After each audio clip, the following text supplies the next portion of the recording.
of rock and roll, adored by millions and feared by some. But behind Tina Turner's dazzling smile and powerhouse performances was a fiery honesty that spared no one, not even the biggest names in music. In a rare, unfiltered moment, Tina revealed the 6 musicians she couldn't stand, names that shocked the industry and left fans speechless. Who made her blacklist, and what really happened behind closed doors? Let's just say, some legends weren't so legendary in her eyes. Tina Turner was never one to sugarcoat the truth. While the world admired her resilience, unmatched talent, and electrifying presence, those who knew her best understood one thing. Tina didn't play games.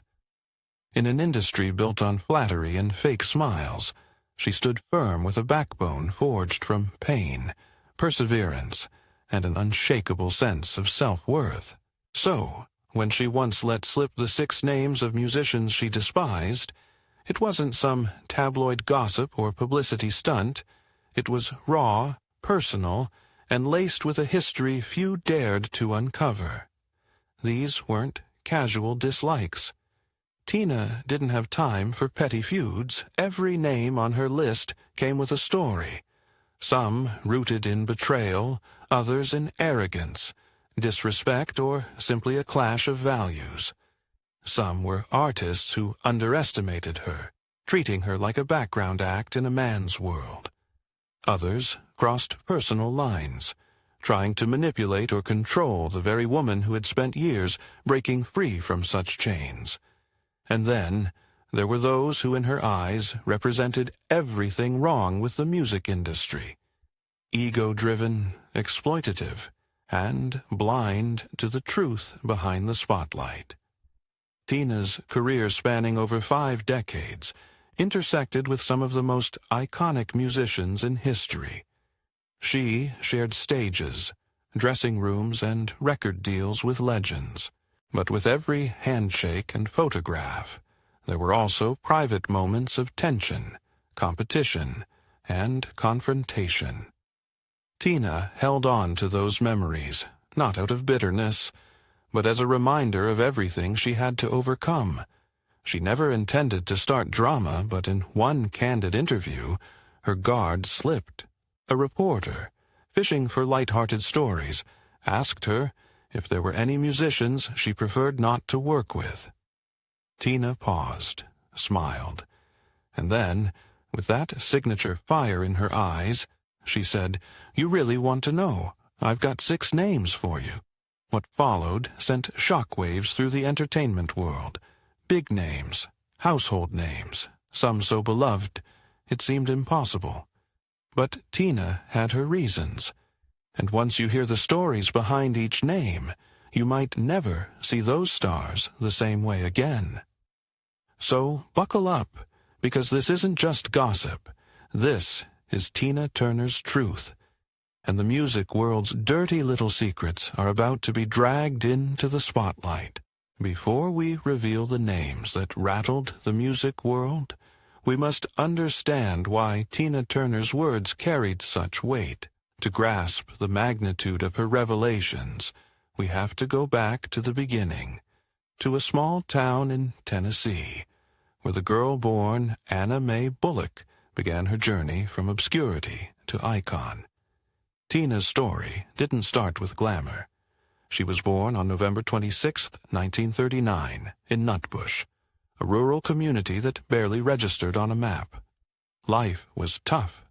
Her parents were sharecroppers, struggling to make ends meet, and Tina experienced abandonment at a young age when her mother left the family. Not long after, her father followed suit. These early wounds of rejection and instability would shape Tina's grit and her guarded heart for years to come. She found solace in music, singing in her church choir, and losing herself in rhythm and blues records.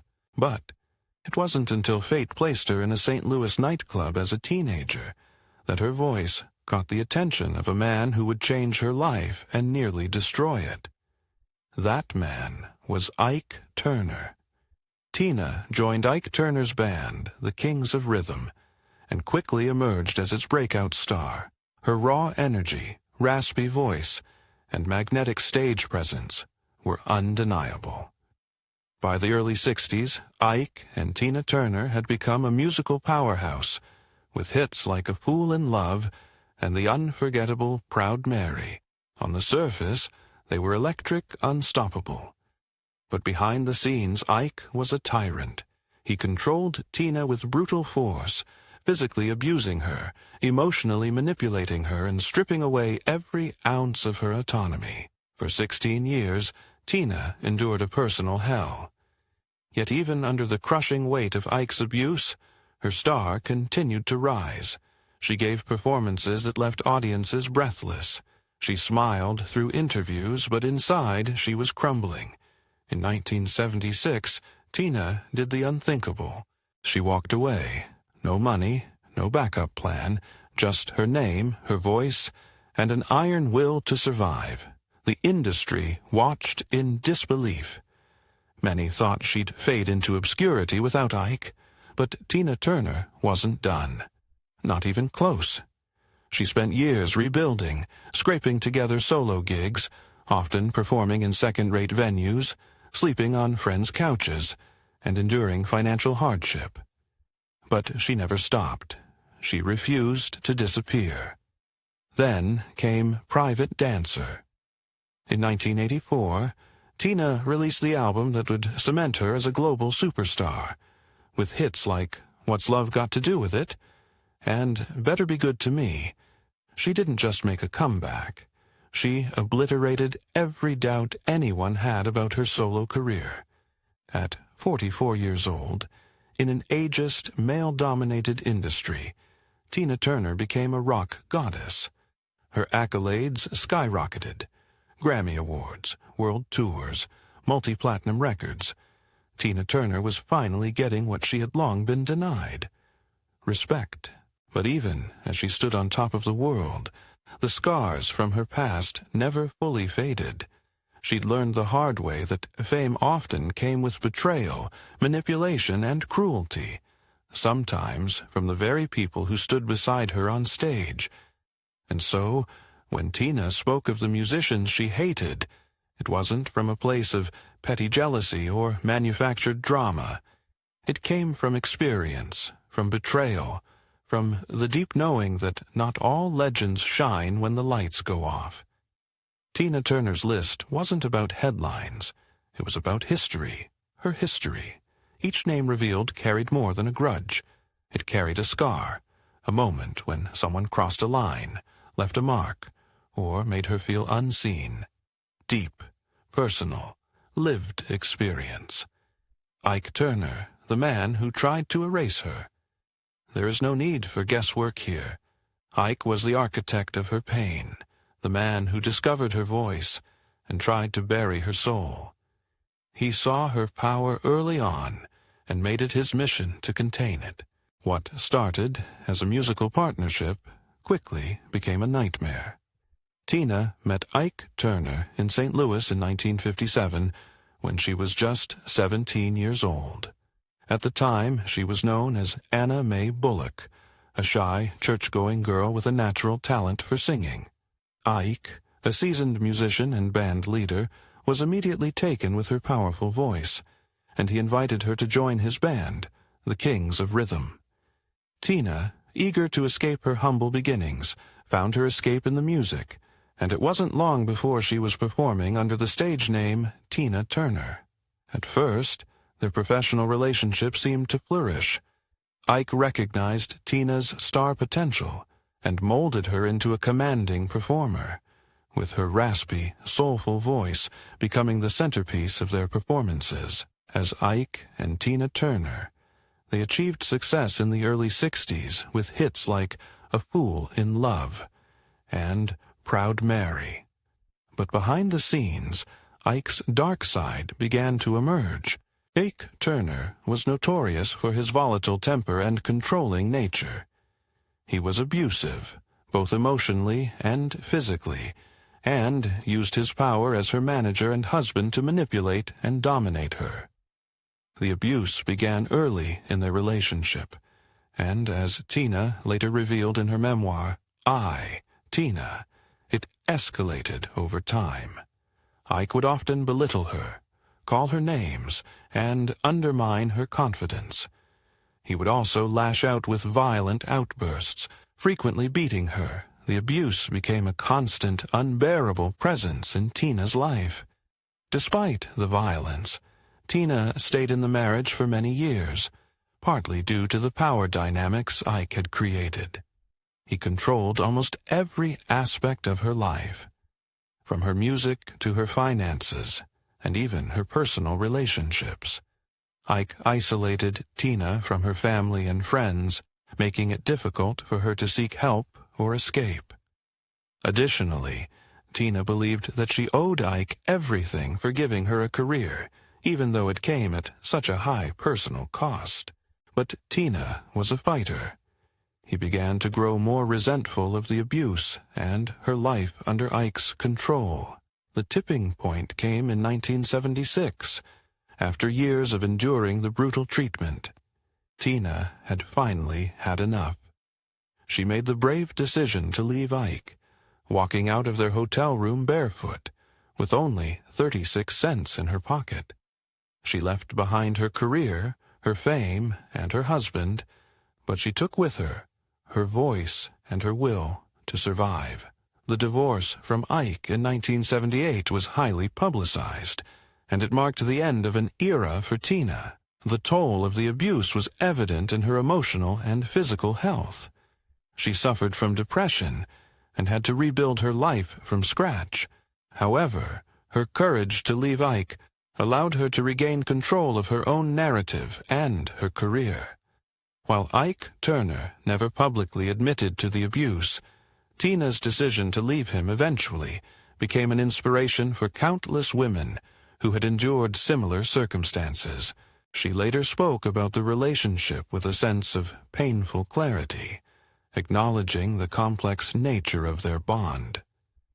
Despite the abuse, Tina also credited Ike for some of her musical success, particularly her early development as a performer. The relationship between Tina and Ike Turner is one of tragic dysfunction, yet it is also a story of empowerment. Tina's ability to rise from the ashes of that toxic relationship and reinvent herself as a solo artist in her 40s is one of the most remarkable comebacks in the history of music. Second person on the list, Phil Spector, the genius who wanted control. When Tina recorded River Deep Mountain High with Phil Spector in 1966, it was meant to be her breakout. Spector believed in her voice, but not in her. He paid Ike to stay away from the session, which should have been a relief. But Tina soon realized she had traded one dictator for another. Spector's infamous wall of sound recording technique meant endless takes, sometimes hundreds.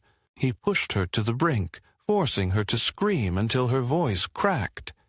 It wasn't a collaboration, Tina later said. It was a command. Spector also tried to mold her into something she wasn't, a soul singer with no soul, stripped of her rawness. I didn't recognize the voice in that song, she admitted. Despite the track's success in Europe, it bombed in America. Ike blamed her. Spector blamed the radio. Tina blamed no one. But she never worked with Phil again. Years later, when Spector was convicted of murder, Tina's reaction was simple. I'm not surprised. David Bowie, the idol who let her down. Tina always admired David Bowie, his style, his boldness, his refusal to fit into a box. They once performed together on stage during a televised event in the 80s. What fans thought was a dream pairing, but what the cameras didn't see was the discomfort behind the scenes. Bowie, according to Tina, showed up high, aloof, and arrogant. He dismissed her song suggestions, mocked her choreography, and treated her like a sideshow. I thought we were equals, she said, but he looked at me like I was just the warm-up act. The sting wasn't in the insults. It was in the betrayal. Tina had always defended Bowie's eccentricities, even when others called him weird. To be treated with such disregard by someone she once admired. It stuck. Still, she never dragged his name publicly. He's not evil, she once said, just disappointing. James Brown, the king who tried to intimidate the queen. James Brown was known for his brilliance and his brutality, a perfectionist on stage, but a nightmare off it. Tina had a brief professional encounter with him backstage before a soul festival in the 70s. She remembered every second. He walked in like he owned the room, she recalled. Didn't say hello, just stared at me like I was in his way. Then he cracked a joke about her voice, something about how screaming women shouldn't sing soul. The room laughed nervously. Tina didn't. I've been hit before. I've been belittled before. But there was something about James. He wanted to break you just to see if he could. She respected his legacy, but not his character. To Tina, James Brown represented the toxic masculinity that had haunted her whole life. Loud, proud, and ruthless. Eric Clapton, the coolness that cut deep. This one didn't involve violence or yelling. Clapton was subtle, too subtle. Tina and Eric were briefly brought together for a recording project that never saw the light of day. The label executives were ecstatic. Tina was hopeful. But when they met in the studio, Clapton barely acknowledged her. No handshake, no conversation. He recorded his guitar parts, then left. I was invisible, she said. He didn't see Tina Turner. He saw a burden. Later, someone told her Clapton had called her too intense and not his vibe. She wasn't angry, but she was hurt. I fought my whole life to be seen, and then someone walks in and treats me like furniture. For a woman who survived much worse, Eric Clapton's crime was quiet, but the wound lasted. Elton John, the friend who became the opponent. Perhaps the most heartbreaking entry on the list. Tina and Elton once shared a deep admiration. They even toured together briefly in the 90s, but things soured during rehearsals for a live duet performance. Tina, ever the perfectionist, offered notes on Elton's playing, something he didn't appreciate. He snapped at her in front of the band. "I've been doing this longer than you," he reportedly said. Tina fired back. She wasn't afraid to speak up, but Elton took it personally and never forgave her. After the performance, they never worked together again. He didn't want to be corrected, she said, even if it made the show better. What hurt most wasn't the clash. It was the loss of what could have been a powerful musical friendship. "I thought he was different," Tina said. Turns out, ego wears glitter too. Before her passing, in May 2023, Tina Turner had carved out a life of peace and love, far removed from the chaos of her earlier years. One of the most stabilizing forces in that chapter was her partner-turned-husband, Erwin Bach, a German music executive whom she met in 1985. Their relationship stood in stark contrast to her first marriage. This time, Tina was cherished, respected, and free to be herself. In interviews, Tina often credited Erwin with showing her what true love and partnership meant. In her 2020 documentary, Tina, she said, "He's always been there for me. He gave me a second chance at life." When she faced severe health issues, including a stroke, intestinal cancer, and kidney failure, Erwin was by her side every step of the way. In one of the most powerful demonstrations of love, he donated one of his kidneys to her in 2017, a move that quite literally gave her more time. He had 4 sons, Craig, Ronnie, Ike Jr., and Michael. Craig, her eldest, was born before her marriage to Ike Turner, and Ronnie was her only biological child with Ike. She also adopted Ike's sons, Michael and Ike Jr., raising them as her own. Despite her deep love for her children, her relationship with them was strained at times due to the instability and trauma they experienced in the Turner household. Greg, in particular, was deeply affected by the domestic violence he witnessed growing up. Tragically, in 2018, he died by suicide at the age of 59. Tina publicly expressed her heartbreak, saying she believed he had finally found peace. Ronnie, her second son, followed in his parents' musical footsteps, but also struggled with personal demons, including substance abuse. Tina and Ronnie remained connected, though their relationship had its ups and downs. In December 2022, Ronnie died from complications related to colon cancer, just months before Tina's own passing. Tina once said that although she loved her children, she didn't always feel the love reciprocated in the way she hoped. In her later years, especially after losing Craig and Ronnie, she turned inward, seeking peace and healing in her marriage and her spiritual practices. By the time of her passing at 83, Tina Turner was living in Küsnacht, Switzerland, in a quiet home she shared with Irvin. After a life of fame and trauma, she had finally found stillness. She became a Swiss citizen and largely stepped back from public life, focusing instead on her health, meditation, and writing. In the end, Tina Turner had what she always longed for: peace, love, and the ability to define her own ending